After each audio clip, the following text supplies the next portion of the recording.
안녕하십니까. 다시 또 그 토익 그 강의를 또 시작을 하겠습니다.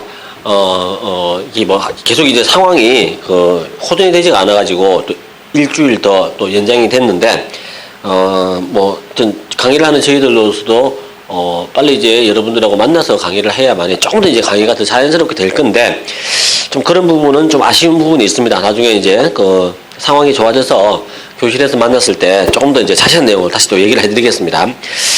자, 우선 이제 이번 주는 이제 우리 그 수업 자료, 강의 자료실에 보시면 사전 학습 자료 세 번째 자료가 있습니다. 있으니까 그거를 또 프린트를 하셔야 됩니다. 하셔가지고 지금 우리 수업하는 내용을 같이 이제 봐 나가셔야 되는 거예요. 자, 이게 오늘은 이제 제목이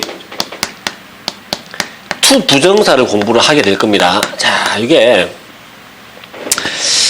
일단 그 수업 자료를 보세요. 수업 자료를 보시면 첫 번째 페이지에 나와 있는 내용이 그러니까 투 부정사에 대해서 쭉 정리를 해 놓은 건데, 그러니까 준동사라고 하는 거. 우리 흔히 이제 투 부정사는 이제 하기 전에 준동사라고 하는 걸 먼저 공부를 한단 말이에요. 이 준동사라고 하는 거는 종류가 이렇게 있습니다. 투 부정사가 있고, 그 다음에 동명사라고 하는 게 있고, 그 다음에 분사라고 하는 게 있어요. 현재 분사나 과거 분사, 이렇게 세 가지가 있는데, 그러니까 요것들이 특징이 뭐냐면, 왜 이름을 준동사라고 하냐면, 이게 준동사라고 하는 거는, 준이라고 하는 거는 이제 약간 어중중하다는 느낌이란 말이에요. 그래서 동사라고 하기에도 애매모호하고 동사가 아니다라고 하기에도 애매모호한 거를 보통 이제 준동사라고 해요. 근데 이제 이 말이 이제 즉슨 이렇게 여러분들이 이해하실 때는 이렇게 이해하시면 돼요.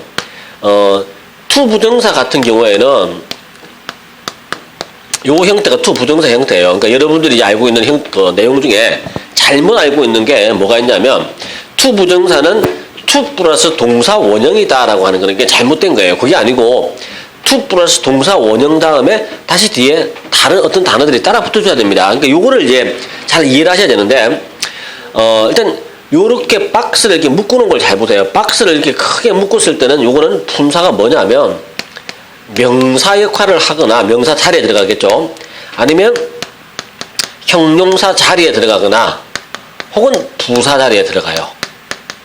자, 이 말이 무슨 말이냐면 명사, 형용사, 부사 자리에 들어간다는 얘기는 뭐냐면 우리 처음에 이제 첫 시간에 배운 거예요. 명사 위치, 형용사 위치, 부사 위치가 정해져 있는데 그 자리에 명사 대신에 투 부정사가 들어갈 수가 있고, 형용사 자리라고 하는 것 대신에 투 부정사가 들어갈 수가 있는 거예요. 그 다음에 세 번째 부사 자리라고 하는 곳에 부사를 밀어내고 그 자리에 대신 투 부정사가 들어가는 거예요. 자, 그렇게 가는데, 그러다 보니까 명사, 형용사, 부사 이 세 가지 역할을 다 하다 보니까 이걸 가지고 이제 이걸 다 합쳐가지고 이름을 뭐라고 하냐면 부정사라는 말을 치는 거예요.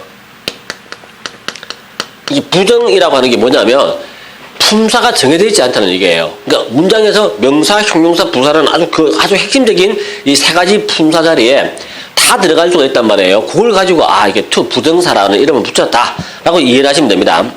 자, 그게 이제 여러분들이 이해하셔야 될 내용이고, 그 다음에 이제 요거는 그래서 동사 아닌 걸로 쓰이는 역할만 얘기를 한 거예요. 박스 자체는 동사가 아니에요. 근데 동사처럼 쓰인다라고 하는 거는 뭘 말하냐면, 여러분들의 입장에서는 이제 동사처럼 쓰이는 거는 두 가지 포인트만 딱 잡으시면 돼요.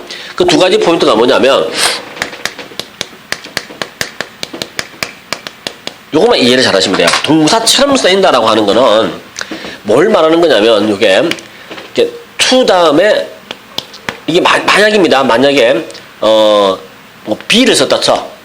to 다음에 be를 쓴 거예요. 동사 원형 자리에 to 다음에 be를 썼다라고 하면 여기 이제 to 부정사가 이렇게 만들어질 거란 말이에요. 만들어지면 여러분들이 하셔야 될 일은 뭐냐면, to는 무시하세요. 무시하시고 여기 동사 원형이 be가 나온 거잖아요. am is라는 be가 나온 거예요. 그러면 당연히 우리가 원래 문법에서 배울 때 am is라는 be동사 뒤에는 형용사를 꼭 써야 된다라고 공부를 했단 말이에요. 그럼 당연히 to be가 나왔으면 be 다음에 요거 다음에 뭘 쓰란 얘기예요?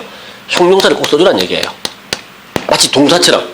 그래서 문장의 동사는 아니에요. 박스는 동사가 아닙니다. 명사, 형용사, 부사 중에 하나예요. 근데 박스 안으로 들어가면 이 안에서는 마치 동사인 것처럼 기능을 하는 거예요. to는 빼고 뒤에 나오는 동사 원형이 진짜 문장의 동사인 것처럼 기능을 하는 거예요. 그걸 여러분들은 잡아줘야 되는 거야. 다른 예를 들어봅시다. 하필이면 to 다음에 make가 나왔어. 그럼 이게 끝난 게 아니란 말이에요. 이게 끝난 게 아니고 계속 이어지는데, 뭘 잡아줘야 되냐면, 원래 문장의 동사가 make라는 동사가 쓰였어. 라고 하면 뒤에는 뭐가 나오냐면 명사 플러스 형용사가 나와야 된단 말이에요. 이게 여러분들이 알고 있는 내용이란 말이에요. 이걸 그대로 적용해가지고 to 다음에 make 쓰고 나서 명사, 형용사까지 묶어주는 거예요. 이게 to 부정사가 되는 거야. 그러니까 이 박스 자체는 동사가 아닙니다. 명사, 형용사, 부사 중에 하나예요. 근데 박스 안으로 들어가니까 마치 이게 동사처럼 기능을 해버린 거예요. 자, 이게 제일 중요한 포인트입니다.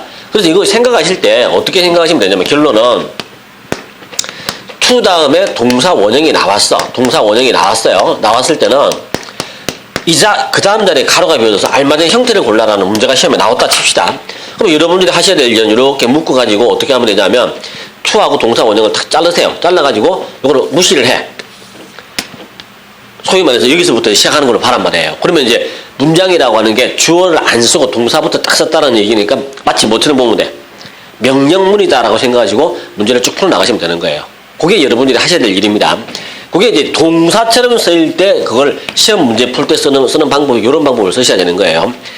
자, 그 다음에 두 번째입니다. 동사처럼 쓰는 거 두 번째. 자, 이게 동사라고 하는 거는 동사 뒤에 이제 나오는 걸 결정했어요. 동사 뒤에 뭐가 나오는지가 결정이 된 거야. 그러면 동사보다 앞에 나오는 거는 여기 뭐가 나오냐?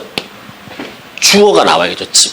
누가에 하는 거는 게 나와요. 그러니까 예를 들어 make라는 게 나왔으면 make me happy가 나와서 나를 행복하게 만든다가 나왔으면 누가 나를 행복하게 만들어주느냐에 해당되는 그 누가에 해당되는 단어가 있어야 되는 거예요. 그거를 뭐라고 하냐면 문장의 진짜 동사는 아니잖아요. 그래서 주어라는 말을 쓸 수는 없고 이걸 이제 번역만 우리말로 옮길 때 번역상으로만 주어처럼 번역하는 거니까 이걸 이제 한자로 써가지고 어릴 때부터 여러분들이 어떻게 공부하신 거냐면 의미상 주어라는 말을 써왔던 거예요. 그러니까 의미상이니까 우리말로 옮길 때는 마치 주어처럼 번역하라는 얘기인 거예요. 자, 그래서 예를 들면 그거를 이제 쓰는 방법인데 이거 이론은 요겁니다. to 다음에 알파를 썼을 때 요 앞자리죠. 요 앞자리에 항상 뭐가 나오냐면 for 플러스 명사가 나올 거예요. 요게 의미상 주어라고 하는 거예요. for 플러스 명사입니다. of 플러스 명사 이런 거는 토익 시험에 잘 안 나와요. 어릴 때 여러분들이 많이 하시던 뭐 사람의 성격을 나타내는 형용사가 나오면 for를 안 쓰고 of를 쓴다라고 하는 거는 그건 토익에서는 취급하는 내용이 아니에요. 토익은 무조건 for 플러스 명사가 나온다고 보시면 돼요. 자, 그래서 이제 예를 듭니다. 아주 이제 유명한 예가 어릴 때부터 여러분들이 많이 쓰던 예문이 이런 거잖아요. It is easy for me to learn English 이런 게 나왔다 쳐. 자, 이런 문장이 나와 있으면 이걸 이제 번역하실 때 이게 이제 문장의 진짜 주어란 말이에요. 영어를 배우는 것 이 말이잖아요. 영어를 배우는 것은 is easy 쉽다 이 말이에요. 근데 이거를 어떻게 어릴 때 여러분들이 공부했냐면 나에게는 이라는 말로 번역하는 걸로 공부를 하셨어요. 근데 알고 보면 그렇게 번역하시면 안 되고 이게 마치 주어처럼 번역돼야 되는 거야. 요거에 대한 요 to learn이라는 동사에 대해서 주어처럼 번역돼야 되는 거니까 의미상 주어라고 하는 거니까 이걸 어떻게 번역하냐면 내가라고 번역하는 게 맞아요. 내가 영어를 공부하는 것, 배우는 것은 이렇게 번역이 됩니다. 내가 영어를 배우는 것은 is easy, 쉽다. 이게 맞는 거란 말이에요. 이렇게만 맞춰주시면 되는 거예요. 자, 그 다음에 다른 예를 가봅시다. 다른 예는 to succeed라는 말이 나왔어. 아니면 succeed 말고 다른 걸로 약간 바꿔봅시다. to pass가 나온 거예요. to pass the exam이라고 하면 이제 시험에 합격하기 위하여라는 말이에요. 주어 동사가 나왔어. 자, 이럴 때 이제 요렇게만 써도 돼요. 시험에 합격하기 위하여라는 말만 쓰면 되는데 근데 이 앞에다가 뭘 쓰냐면 요런 걸 갖다 붙이는 거야. for you를 집어넣은 거예요. 이게 들어갑니다. 들어가게 되면 이제 이게 의미상 주어란 말이에요. 그럼 우리말로 번역할 때 어떻게 번역하냐면 당신이라고 번역해버리는 거예요. 원래 이제 당신을 위하여가 아니고 당신이라고 해서 주어처럼 번역하시면 돼요. 당신이 시험에 합격하기 위해서 주어는 동사한다. 이렇게 번역되는 거예요. 자, 요런 게 이제 to 부정사가 가지고 있는 동사로서의 기능이다라고 알아두시면 돼요. 자, 요거는 박스 전체는 동사가 아닙니다. 명사, 형용사, 부사고 박스 안으로 들어가면 마치 동사인 것처럼 기능을 하는 거예요. 요거까지만 공부를 하시면 돼요. 자, 여기서 이제 어릴 때 여러분들이 공부하던 것 중에서 이제 안 해도 되는 거, 토익으로 넘어오면서 공부 안 해도 돼라고 하는 게 뭐냐면 요거예요. 이 박스 전체가 동사 아닌 걸로 쓰이는 거 알면 되는데 굳이 이 박스 전체가 명사인지 형용사인지 부사인지 하는 거는 딱히 그렇게 여러분들이 공부할 만한 가치가 있는 게 아닙니다. 그냥 넘어가시면 되는 거예요. 그러니까 쉽게 넘어가시면 되는 거고, 중요하지가 않아요. 그러니까 오히려 중요한 게 뭐냐면, 자, 이제부터 이제 중요한 얘기로 넘어갑니다. 자, 이걸 명사, 형용사, 부사 이렇게 무슨 용법이라는 용어를 써가면서 그렇게 공부하지 말고, 시험장에서 답을 어떻게 찾아낼 것이냐 하는 거에 좀 포커스를 좀 맞춰보세요. 답을 찾는 방법은 뭐냐면, 자, 이제 이렇게 공부를 하셔야 되는 거예요. 문장 맨 앞에 주어 자리입니다. 주어 자리가 가로가 비워졌어요. 가로가 비워지고 뒤에 동사가 나왔어. 이게 명사란 말이에요. 이게 명사 자리예요. 자, 명사 자리에 가로가 비워졌는데 보기 A, B, C, D에 명사는 안 나와 있어. 그럼 나와 있는 형태 중에서 to 부정사가 만약에 보기 중에 있다라고 치면 요거는 들어갈 수가 있겠죠. 왜? 부정사라고 하는 게 명사 역할을 할 수 있으니까. 괜찮아요. 근데 이렇게는 잘 안 씁니다. 사실은 잘 안 쓰고 주로 이제 실제로 많이 쓰는 거는 이렇게 많이 쓰겠죠. 주어가 너무 길고 동사가 짧아요. 그래서 이제 가짜 주어를 쓴 겁니다. 이 다음에 동사를 쓰고, 자, 이 자리에 이제 to 부정사가 들어가겠죠. 자, 요런 형태로 바뀔 거예요. 근데, 다행인 거는 요 1번 유형은 시험에서 많이 나오는 건 아니에요. 그렇게 공부를 열심히 안 하셔도 됩니다. 자, 2번입니다. 2번이 이제 2번부터가 중요하겠죠. 자, 2번이 뭐가 중요하냐면, 주어 다음에 동사를 썼는데 동사 뒤에 명사가 와야 될 자리예요. 동사 뒤에는 항상 명사가 오는데 이 자리에 하필이면 이게 들어간 거야. to 플러스 알파가 들어간 거예요. to 부정사가 들어간 거죠. 자, 요거는 이제 아무 때나 쓰면 안 되는 거예요. 요렇게 가능성은 있는데 이걸 아무 때나 막 쓰는 게 아니고 동사가 정해져 있습니다. 자, 여기 있는 이 동사가 주로 이제 많이 하는 게 요거죠. 플랜, 계획을 세우다. 그 다음에 또 뭐가 있어요? promise, 약속을 하다. 그 다음에 거절하다, refuse. 실패하다, fail. hesitate, 망설이다. 요런 단어들이 굉장히 이제 중요한 단어가 되는 거예요. 토익에서 많이 나오는 단어입니다. 그러니까 동사가 만약에 주어 다음에 동사를 쓰는데 요런 식의 단어들을 썼어. 그리고 뒤에 가로가 비워진 거예요. 여기 가로가 딱 비워집니다. 그러면 그냥 to 부정사를 답으로 하란 말이에요. 자, 이렇게 가야 됩니다. 근데 요거를 이제 여러분들이 어릴 때는 어떻게 공부하시냐면 타동사입니다. 타동사 다음에 따라붙는 목적어 역할을 하는 to 부정사의 명사적 용법이다. 이렇게 공부를 하신 거란 말이에요. 그게 왜 필요하냐는 거예요. 지금 와서 보니까 아무 의미가 없어요. 여러분들이 하셔야 될 거는 뭐냐면 앞에 동사가 계획 세우다라는 플랜이 나왔으면 그냥 뒤에는 뭐가 와야 돼? to 부정사가 오면 되는 거예요. 그게 명사인지 형용사인지 부사인지를 볼 필요가 없는 거야. 그래서 결론이 뭐냐면 아무것도 하지 마세요. 명사 이런 거 공부하시면 안 됩니다. 여러분들이 공부하셔야 될 마지막 결론은 요겁니다. 단어를 외우세요. 한 단어처럼. plan to do가 한 단어입니다. to do 하겠다라고 계획 세우다. promise to do가 한 단어예요. 뭐뭐 하겠다라고 약속하다. refuse to do, 뭐뭐 하는 것을 거절하다. fail to do, 뭐뭐 하는 것을 실패하다. hesitate to do, 뭐뭐 하는 것을 망설이다. 여기까지가 여러분들이 해야 될 일인 거예요. 딱 거기까지만 오시면 됩니다. 외우세요. 요거를 외우는 거예요. plan, promise, refuse라고 외우지 말고 plan to do, promise to do 따로따로 공부하세요. refuse to do. 그것만 잡아주시면 되는 거예요. 아무것도 하실 게 없습니다. 자, 그 다음에 세 번째가 요거예요. 자, 요것도 이제 굉장히 중요한 거고 많이 시험에 출제가 되죠. 자, 요 형인데 원래 am/is 다음에는 형용사가 많이 나온다라고 하지만 사실은 이제 여기서는 명사로 쓰인 건데 조건이 요거 두 개가 요거 주어하고 요 뒤에 있는 명사가 동격이 성립될 때는 원래 is 다음에 명사를 쓴단 말이에요. 그 뭐 모르겠으면 넘어가. 여러분들이 하셔야 될 거는 99%의 is to do가 나왔어요. 동사가 is to do가 나오면 99.9%예요. 무조건 어떻게 번역해? 주어는 뭐뭐 하는 것이다. 이렇게 번역하세요. 이것만 딱 외우시면 돼요. 주어는 뭐뭐 하는 것이다 라고 되는 거란 말이에요. 그러니까 독해할 때 이렇게 써먹으면 돼요. 근데 이제 토익 시험으로 넘어가 봅시다. 토익 시험으로 넘어가니까 웃기는 게 뭐냐면 요 자리에 들어가는 게 주어 is to do라고 여러분들이 외우는데 주어 is to do라고 외웠는데 여기 들어가는 단어가 거의 고정되어 있어요. 뭐가 들어가냐면 purpose, aim, target, 마지막 단어가 objective. 자, 요 단어들이 들어간단 말이에요. 이게 굉장히 중요한 단어입니다. objective. 이게 중요해요. 자, 근데 잘 보세요. purpose가 뜻이 뭐냐면 목적이에요. aim도 목적이야. 타겟도 목표물이에요. objective 요거 목적이라고 쓰는 거예요. 명사입니다. 자, 그러면 이제 결국 이제 다 우리말로 하면 다 똑같은 말이에요. 그럼 여러분들이 외울 때 어떻게 외워야 돼? 주어 is to do가 아니고 이제 토익에서는 어떻게 외우냐면 목적 is to do라고 외워버리세요.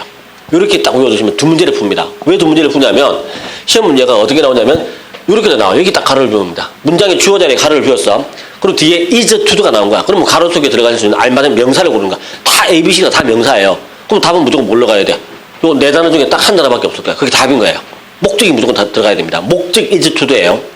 외우세요. 이거를 외울 때 목적 is to do라고 하는 거예요. 이렇게 딱 외워두셔야 됩니다. 목적 is to do. 이걸 외워두셔야 되는 거고, 그 다음에 두 번째 문제가 뭐냐면 여기 목적이라는 단어 썼어. objective로 썼어요. objective is 다음에 가로가 비어진 거. 목적이 나왔으니까 뒤에는 무조건 뭐가 와야 돼? is 다음에 to do가 오는 게 맞단 말이에요. 아주 중요합니다. 시험에서 많이 출제를 합니다. 자, 요거만 딱 외워두시면 되는 거고. 자, 그 다음에 뭐가 나올 거냐면, 자, 조금만 줄일게요. 책에 나와 있는 거, 유인물에 나와 있는 거 다 공부하기는 너무 양이 많으니까. 자, 이번에는 요거 합시다. 문장에서 명사가 나왔어요. 명사가 나왔고, 뒤에 to 부정사가 따라 붙었습니다. to do가 따라 붙었는데, 우리말 번역이 요렇게 돼요. 요걸로 꾸며줍니다. 형용사처럼 쓰인 거죠. 우리말 번역이 하는입니다. to 부정사 하는 명사라고 번역이 될 거예요. 요렇게 번역되는 구조입니다. 땡땡 하는 명사 이렇게 되는 구조예요. 자, 이 구조도 아무 때나 막 쓰는 게 아니야. 굳이 이게 형용사다라고 하는 걸 알 필요도 없어요. 여러분들이 하셔야 될 거는 어디까지만 공부를 하시면 되냐면 요 자리에 들어가는 명사가 아무거나 막 이렇게 어떤 명사든 아무 명사나 쓰고 나서 뒤에 to 부정사를 쓰는 게 아니고 이 명사가 정해져 있습니다. 정해져 있는 거니까 여러분들이 외워두셔야 될 거는 여기다가 뭘 외우냐면 ability 능력이죠. right는 권리란 말이에요. 권리. 자, 그 다음에 또 뭐가 있어요? chance 가능성, opportunity 이게 기회입니다. 기회. 그 다음에 effort이라는 단어가 있어요. 노력이라는 단어가 있어요. effort. 그 다음에 attempt라는 단어가 있습니다. 시도. 다 같은 말이에요. 이걸 외우세요. 이게 시험에 많이 나오는 것들입니다. 이걸 외워두시면 돼요. 이것도 외울 때 어떻게 외우냐면 이것처럼 외우시면 돼요. 자, 2번에서 할 때 동사 플러스 to do를 외울 때 아무 동사나 되는 게 아니고 단어가 정해져 있었단 말이에요. plan to do, promise to do, refuse to do 이렇게 외웠단 말이에요. 그거하고 똑같습니다. 명사도 아무 명사가 되는 게 아니고 이 명사에 딱 한정해서 이렇게 쓴다라고 했으니까 여러분들 입장에서 외울 때는 이걸 외울 때 이렇게 외우란 말이에요. ability to do가 한 단어입니다. 할 수 있는 능력. right to do입니다. right to do가 한 단어예요. 외울 때 그렇게 외우세요. right to do를 외워야 돼. 그럼 우리말 번역이 할 수 있는 권리가 되는 거예요. chance to do, 할 가능성. opportunity to do, 할 기회. effort to do, 하려는 노력. attempt to do, 하려는 시도. 이렇게 딱 공부하는 거예요. 요것만 딱 외우시면 끝이에요. 다른 건 안 해도 됩니다. 자, 그리고 다섯 번째가 이제 뭐가 있냐면, 다섯 번째는 이게 굉장히 중요한 건데,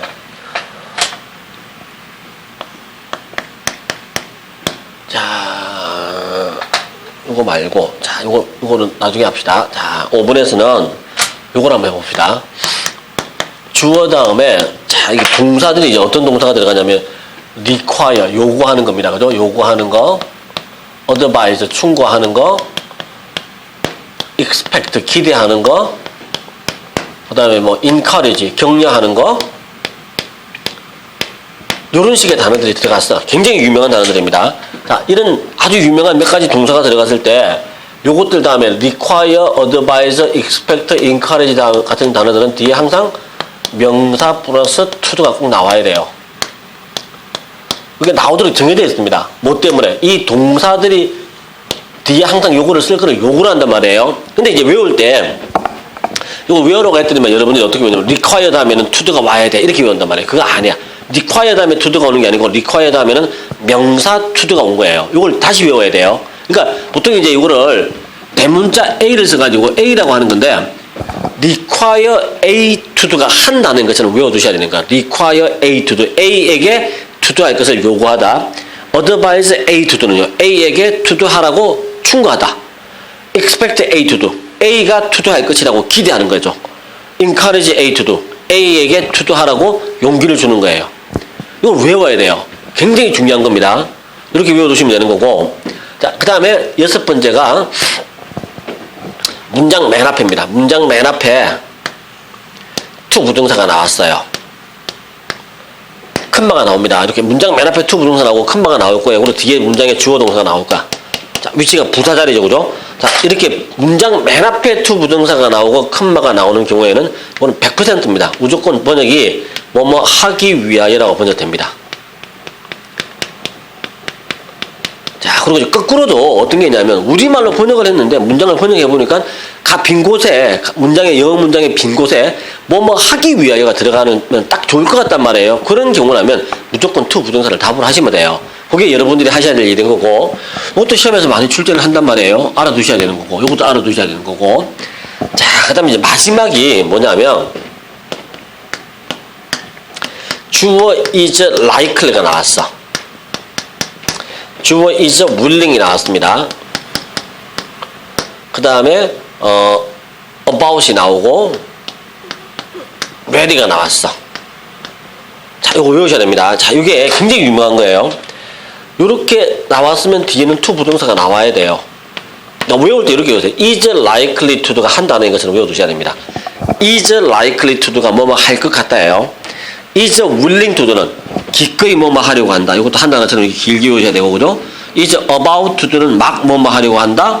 is ready to는 뭐뭐 할 준비가 되어 있다. 이렇게 외우셔야 되는 거예요. 자, 여기다가 똑같이 생긴 건데 요거 말고도 이제 뭐가 있냐면 요것도 있어요. 자, 여기 있는 이제 요게 7번하고 지금 연속되는 겁니다. 요런 케이스가 있고 이거 수거처럼 외워야 되는 거. is likely to do, is willing to do, is about to do, is ready to do 외워야 되는 것도 있고, 그 다음에 자, 요거를 약간 변형시켜 7-1입니다. 자, 이걸 약간 변형을 시켜 볼게요. 5번에서 얘기했던 거를 변형을 시키면 어떻게 되냐면 이걸 수동태를 쓴다 쳐봐.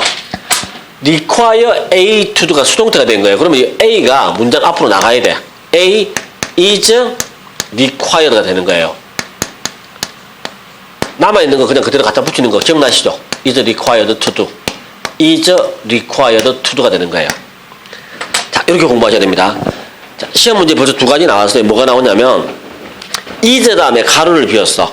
뒤에 to 부동사가 나왔어요. 요 자리에 알맞은 단어를 골라라라고 하면 likely, willing, about, ready 이 4단어 중에서 한 단어가 보기 중에 있을 겁니다. 100% 답이에요. 무조건 그걸 답으로 찍으셔야 됩니다. 그 다음에 2번째 문제입니다.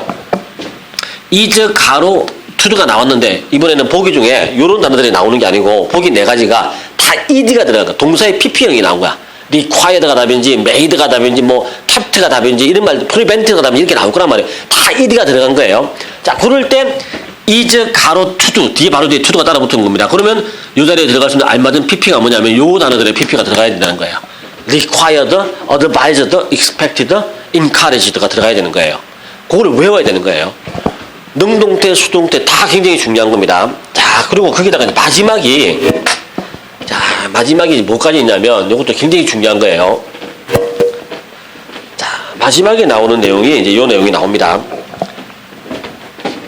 자, 7-3입니다. 7-3이 어떤 얘기가 있냐면 주어 다음에 is sure가 나왔어.